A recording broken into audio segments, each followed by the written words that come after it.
Hey guys, I'm doing a quick video on a training that I would like everyone to do with your team internally, and that is to practice using a different dialogue when it comes to the canister oil filters. I have an article up here. We've written several different articles on the difference of a canister oil filter and a spin-on oil filter, and obviously the vast majority of our customers do not read our articles or are not on our social media, so they probably don't know the difference.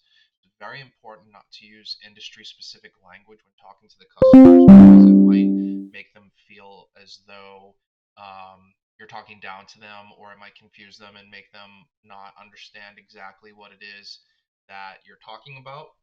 And also, it doesn't relay the true message of what's going on with their car. And as more and more cars have canister oil filters, it's very important for them to understand the reasons behind why we charge for these things. um, so one thing I don't want you guys to do is refer to it as a canister oil filter. Do not refer to it as an internal oil filter. And also don't refer to it as a premium oil filter, because premium kind of gives the illusion that it's optional and there's a lesser version that is less money. That's not the case.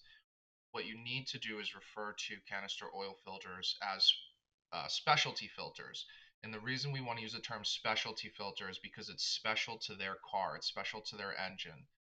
Obviously, we know that some of the vehicles, like the Chryslers and Dodges, have overlapping engines that have the same canister filter. Same goes for those 5436s and the 5608s.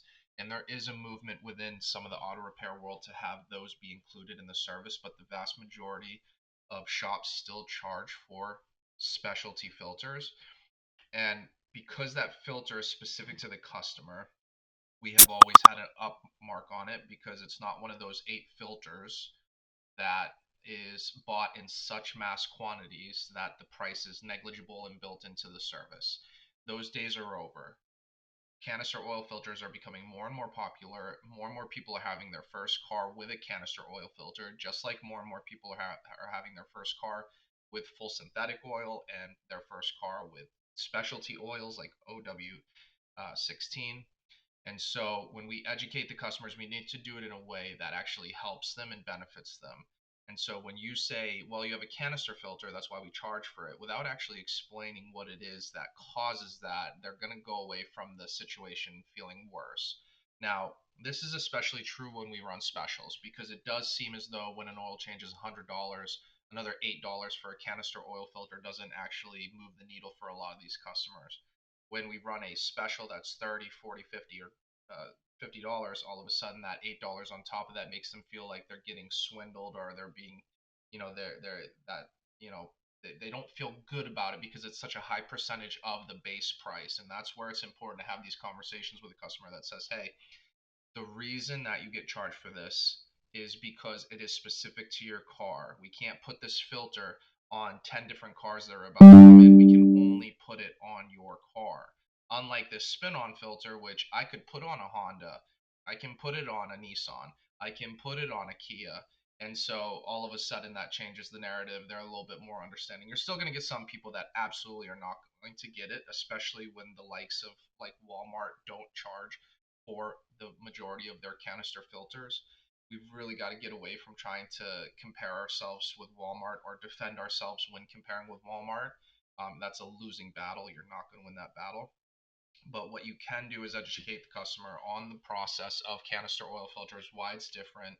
Let them know that all the other service shops and repair shops are going to charge the same exact thing for that filter. And if it's their first time getting an oil change with a car that has a canister oil filter, it's very important to get that point across. Otherwise, they will go somewhere else, and then you get that disruption to your oil change interval. You have to wait for them to come back because they're going to realize, oh yeah, that is something I'm going to be charged for in perpetuity.